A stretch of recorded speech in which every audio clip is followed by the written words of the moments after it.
Greetings YouTube, welcome back to the MetaNerd channel. I am Marcus, bringing you another video for Cardfight Vanguard Overdress. Now it's been almost a month since I last posted a video. I really apologize for that because I have some really important life event that I have to handle and also work. So I do apologize. Now of course at this moment, if you are using Bruce, you will know that there's essentially two very distinguishable builds, but of course this is for my own experience of using Bruce.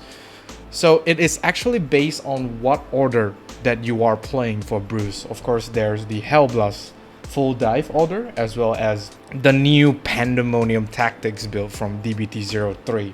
So of course these two orders are really good at what they're doing, but basically they are doing almost the same thing, but of course with very different scenarios, which I will go through. Of course this video will be mainly talk about the Pandemonium build because I actually did cover the Hellblast build sort of in a video before. Of course we will go through that. First of all, we're gonna go through the Hellblast build.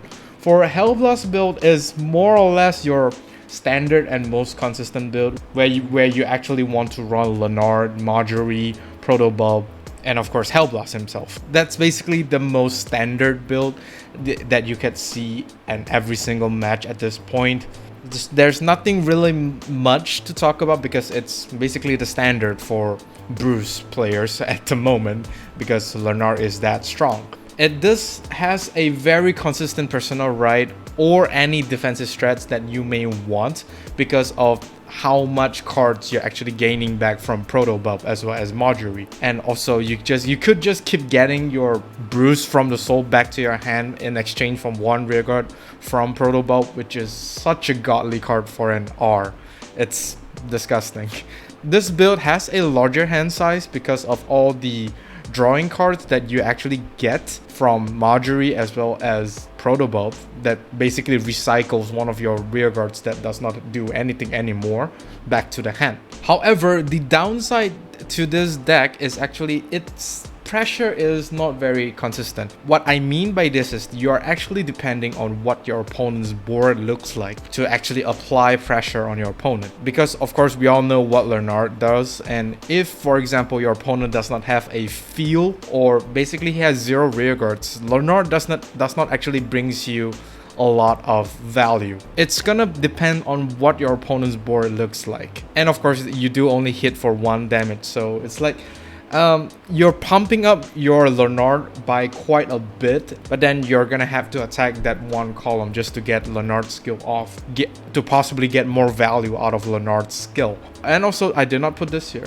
is that this build tends to deck out much faster than the other Pandemonium build that I will be talking about later, because you are not able to control or not choose to activate Leonard's skill. Whenever Leonard attack hits, you are forced to soul charge. The soul charge is mandatory. Whether or not you call anything from the soul, it does not matter. The soul charge part is mandatory. So it's not really something that you could control. So if in the later game, Leonard does fall out of value because of that mandatory soul charge, so it's gonna suck a little bit. However, despite all the flaws, this build is possibly able to achieve 6 to 7 attacks, which I actually did go through in one of my past video, which is this one here. You could take a look at that. I will link the video down in the description, or possibly the I think it's over here, the card there. You could check it out, that combo on how do you actually achieve 6 to 7 attacks via Leonard as well as some other stuff that you might want to run.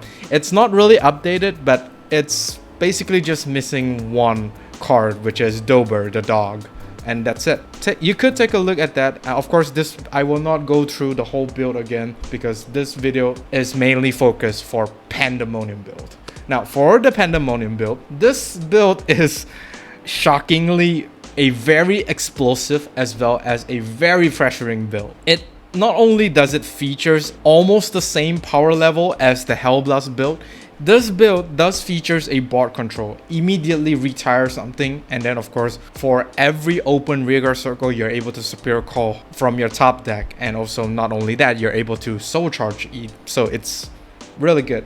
This is coming from, of course, Derek. Derek is the sole reason this build is really disgusting. Although this build does not generate up to 6 or 7 attacks, it's at the minimum is going to be 5 attacks out of Bruce skill, because Bruce restand your front row.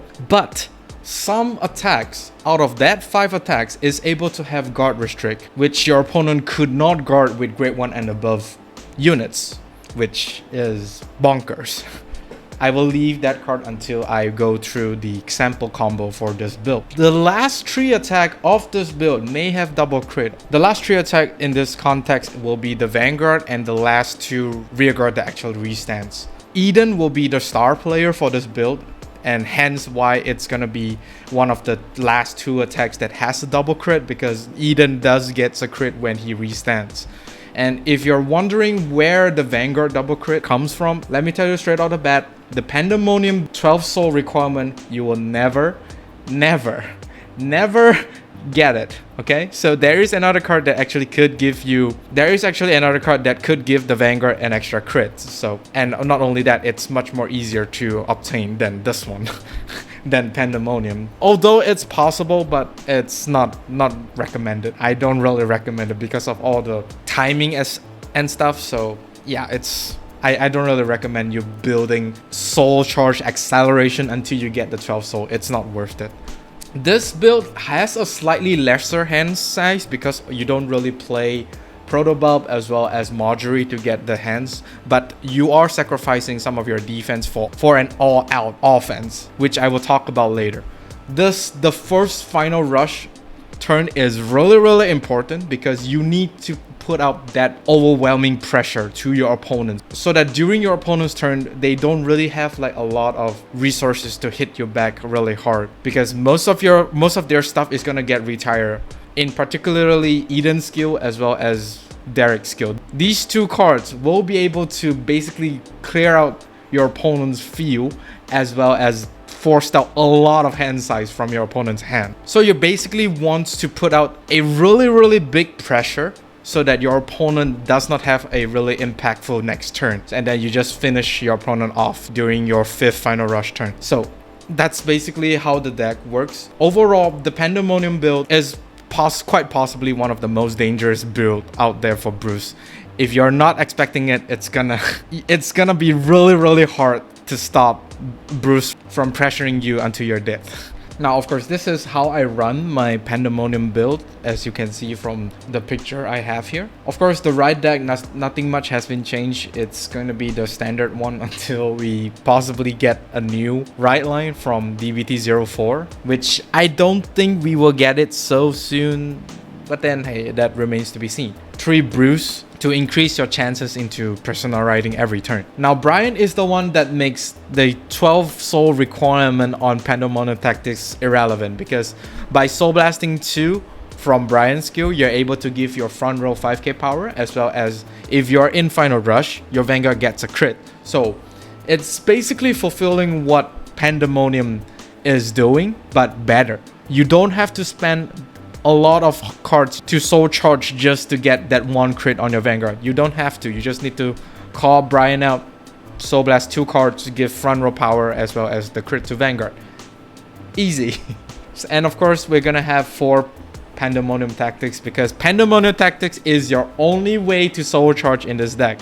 Well, of course, Quenlu does give you soul charge, as well as Derek gives you soul charge. Regina also gives you soul charge, but of course Pandemonium is just too good not to be played as 4. Eden is your star player of this deck. What makes him so disgusting in this deck is the fact that he gets a crit when he restands. In combination with Quenlu giving the guard restrict, your opponent could crumble under the pressure. So it's really disgusting. And not only that, for both Eden's attack before and after Bruce, you're able to get that guard restrict skill, because Quenlu's skill stays until the end of the whole turn. So it's really disgusting. And of course, the next star player is Derek. Derek, in my personal opinion, Derek is actually the MVP. Quite possibly more important than Leonard. With one Derek, you're able to basically set up a board out of nothing. If you don't have any hand, you just need one Derek, and of course your opponent to be at, I don't know, maybe 0 rear guards or 1 to 2 rear guards, and boom, you got a few already. And of course this also increased the chances of you getting into your key pieces. For example, Eden, Regina, or any other cards for Regina to fetch something from the soul to give Regina herself the 10k, as well as the one that is called from the soul the 10k. Derek is just quite broken. And of course the 4PG. For Quenlu, this Quenlu is most likely going to be like your combo pieces. If she comes, she comes. If she doesn't come, then does not really matter all too much. And what's more, you're able to kind of like just discard her just to ride from the right deck. So of course when she's there and you manage to activate her skill, Eden is going to be one disgusting card to guard for your opponent. And of course we have 3 Regina. Now Regina, this card functions very well with Derek, because with Derek you're able to call either 2 to 5 rear guards from the top of your deck.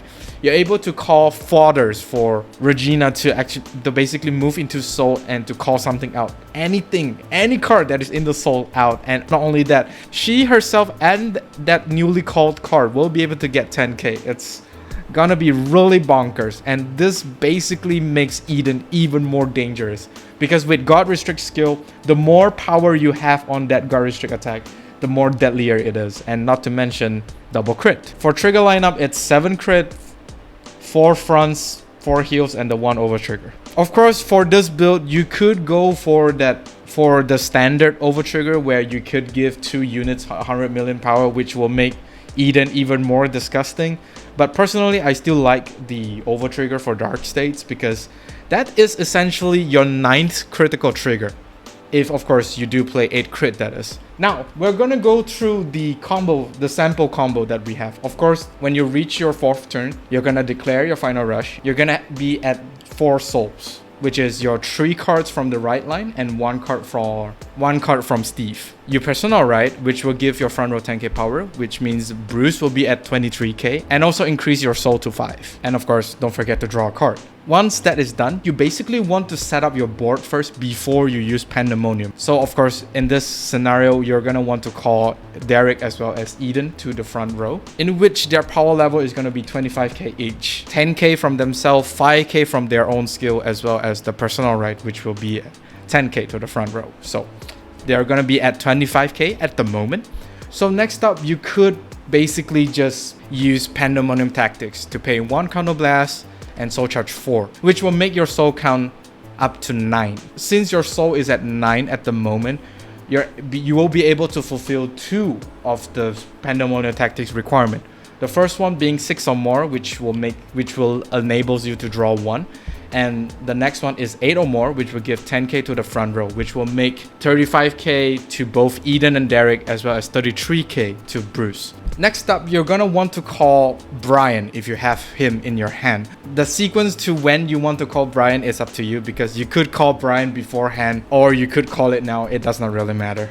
So with Brian's skill, you're able to Soul Blast 2, which will make your soul count to 7, to give your front row 5k power, which will make both Eden and Derek 40k power, and Bruce will be at 38k. And furthermore, since you are in Final Rush, Bruce will be able to gain the extra crit. Next, of course, you will want to use Derek's skill to Counter Blast 1 and put the Brian that has already done its job to soul, which will make the soul count up to 8. You see how perfect then those numbers are? And since you're at 8 soul, it means that you're able to retire 2 of your opponent's rear guard, and also depends on how many open rear guard that your opponent has. So let's say your opponent has 5 open rear guard circle. This will mean that you're able to superior call the top 5 cards from the top of your deck. So let's say these 3 cards that are among the top 5 cards from your deck, and the last 2 cards will be put into the soul, which will increase your soul to 10. Now, of course, in this case, since Quenlu is there,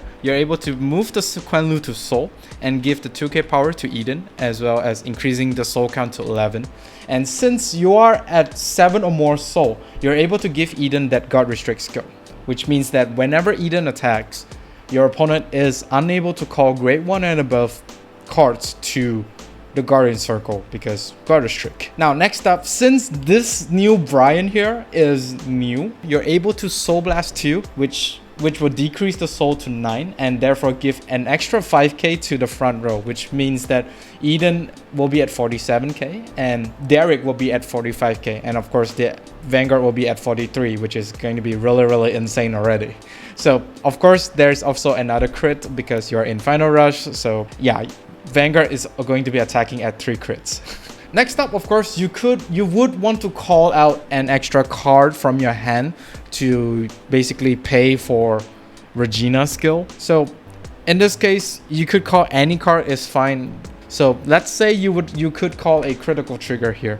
You pay 1 counter blast to put the Brian and the critical trigger to soul to call out Steve from the soul, and of course give both Regina and Steve the 10k power, which will make them an 18k booster for Derek as well as Eden. Now, since you are in Final Rush, Steve will be at 23k, which will make the whole Eden column to be attacking for 70k. And not only that, it's going to be a guard restrict and double crit if you don't boost the first time Eden attacks. So you do the math how disgusting this is. So basically what you want to do is you basically want to attack with Eden, which will be at 47k. Even if Eden attack hits, there's no rearguard to retire, you don't have to spend that 1 counter blast. Next up, of course, you attack with Derek first, and then you will want to attack with Bruce for 43k and triple crit. And of course you will want to use Bruce skill to Soul Blast 5 and restand the front row. And of course, since Eden does restands, Eden does gain the crit from his own skill, so which makes his attack even more disgusting. So let's assume that we don't have any triggers here. So for the last 2 attack, of course, you're gonna end up with 63k on the Derek as well as 70k on the Eden with the guard restrict as well as the critical. So if you get another critical trigger, you could just basically give that 1 critical to Derek, which is gonna give your opponent a concoction if their opponent is at 4 damage because he is forced to basically guard the last 3 attacks. So it's disgusting.